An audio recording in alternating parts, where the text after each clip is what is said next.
Bihe byiza ku bantu mwese mukomeje kubana natwe mu makuru n'ibiganiro bica ahangaha kuri Hot News TV, kandi nizere ko mumeze neza cyane, nizera ko aho muherereye mu bice bitandukanye ibintu bimeze neza cyane. Bifuriza amahoro y'Imana, imigisha y'Imana, uburinzi bw'Imana n'ibyiza itanga. Tubazaniye inkuru yo muri aka kanya, rero ni inkuru tugezeho muri aya masaha ya saa sita yo kuri uyu wa mbere tariki ya 3 z'ukwezi kwa 11/2025, aho navuga ko ari inkuru ibabaje cyane, navuga ko ari inkuru iteye agahinda cyane cyane ku bakunzi ba showbiz cyangwa se ku bakunzi ba muzika nyarwanda.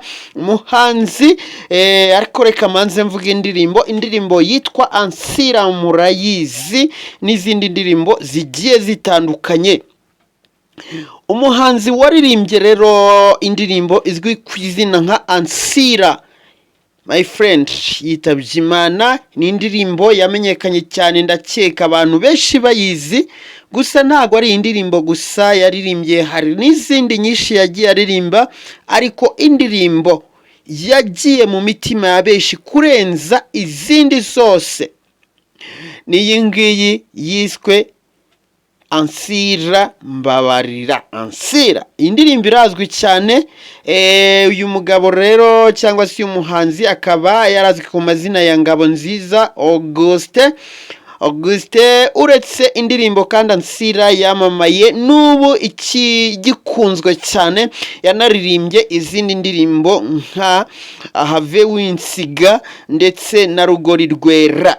Izi ndirimbo ni uyu muhanzi waziririmbye. Kuri ubu ngubu rero ku bakunzi be, ku bakunzi bakundira izi ndirimbo, ku bakunzi bakunda karahanyuze, nababwira yuko ari inkuru yakababaro idushyira mu matwi ko uyu mugabo yaje kuba yakwitaba Imana aguye mu bitaro bya kaminuza ya Kigali, aho yari amaze iminsi arwariye indwara yaje kuba yamuhitana. Uyu mugabo rero muramuzi cyane rwose. Izo ndirimbo nk'iyi ndirimbo bita Ancila ni indirimbo yakunzwe cyane kugira naho hari abahanzi bagiye bayisubiramo, nk'itsinda rya Urban Boys ryaje kuba ryayisubiramo, murabizi. Za rugori rwera murabizi, have wisiga n'indirimbo zikiri mu mitima ya benshi, aho usanga hirya no hino zidasiba gucurangwa cyane cyane mu bisope.